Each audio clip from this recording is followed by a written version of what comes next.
Welcome to the Gigantic Spotlights patch overview for build 167610. This video contains the most recent changes to the gameplay and to the heroes. Let's not waste any more time and jump to the changes. Stamina cost and regeneration have been adjusted. Sprinting out of combat now drains 8 stamina per second and the out of combat stamina regeneration has been set to 30. Sprinting in combat costs 12 to 18 stamina per second and the stamina regeneration drops between 15 to 20. Both values vary for each hero. The amount of focus gained on respawn has been lowered to 40 down from 80. Killing an entire enemy team now forces them to wait for 10 additional seconds, providing the other team some free time on the map. Dodges now ignore hero collision. And the power orbs which spawned in the middle of the map at the very beginning have been removed. When creatures charge into Clash, they'll get invulnerable for 5 seconds while and after channeling their teleport.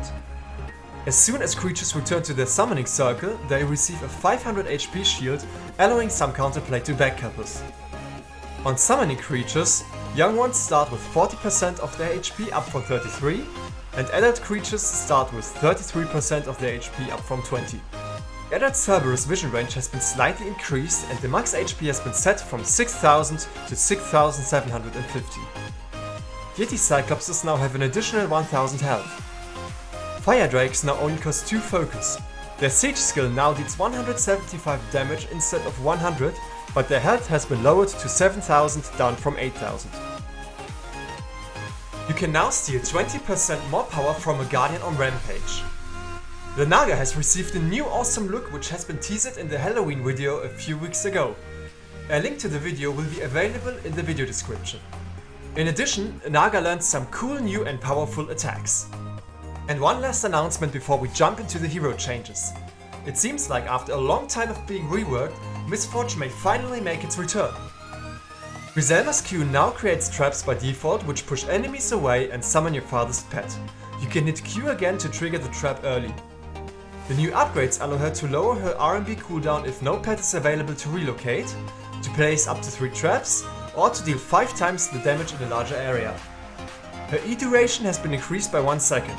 The reworked upgrade tree allows her to either summon a portal beast when entering a portal, or to tap E again to teleport forward. A new level 3 Q talent will fully heal portal beasts when being relocated. Imani's health has been increased to 1500. Her R&B now deals 20% less damage and the upgrade tree has been slightly adjusted, now offering a 50% armor penetration upgrade. Instead of dealing increased damage, her E boom bolts now apply a 1 second burn. With upgrades, the burn duration can be increased and deal more damage, or it can be applied as an area of effect burn, hitting enemies near the target. Odin's LMB now deals full damage at a shorter range only. With the new long shot upgrade, which replaces the shatter upgrade, the full damage can be applied at a longer range. His R&B poison duration has been decreased to 6 seconds down from 8, and the more spores upgrades last for 8 seconds instead of 10. The Contagion upgrade now adds a 5 second cooldown to the skill. His decoy now generates a tiny amount of focus on hit. The alternate route upgrades range has been reduced to 20 meters down from 25, and the swap is now only available after a delay of 1 second. The summoning range of a ways away has been drastically reduced to 10 meters down from 17.5. Boo's interrupt upgrades on his LMB have been reworked. Flowing Fist can now be triggered by his focus as well, and Pouncing Tiger Kick can only apply once every 12 seconds. This can be lowered to 8 seconds when upgrading Hop to It, or it can be applied as an AoE hit when upgrading Kick It Up a notch.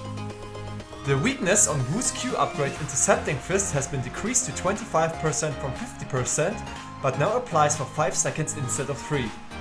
The weakness can be intensified to 50% when upgrading Innovating Palm, which now replaces the stun from Temple Strike. You can now hold E to target Tongue Lashing. You cannot cancel the targeting however, except by dodging. Ashling's Cicada has a lowered attack range. Charnock's LMB upgrade Burn Notice now deals less damage and does not immediately apply the first tick of its burn. The range of Margrave's E has been slightly increased. The bonus range provided by Moses' E talent has been decreased to 2250 down from 3000. Trip's base sprint speed has been reduced to 680. Sprinting now costs more stamina, and her stamina regeneration rate has been decreased. Trip's focus now deals 25% less damage. Her acrobatics talent now reduces the cost of dodging by 15% instead of 33%, and jumping costs 33% less stamina. Tidal's Q does no longer add damage on hit, and the damage will now only trigger every 1 second. Badasi's R&B now has a 2-second cooldown per attack. She can cast up to 4 attacks before the skill is set on cooldown based on how many attacks were used. The Flameseeker upgrade reduces this cooldown to 1 second per attack. The Meltdown upgrade's armor break duration has been reduced to 2 seconds down from 4. Xenobia's E Sap Strength upgrade does no longer increase the duration of her weakness, though it still increases the strength. This has been the Gigantic Spotlights patch overview for build 167610. For more community-featured Gigantic content, be sure to subscribe to Gigantic Spotlights. Have fun and see you on the airship!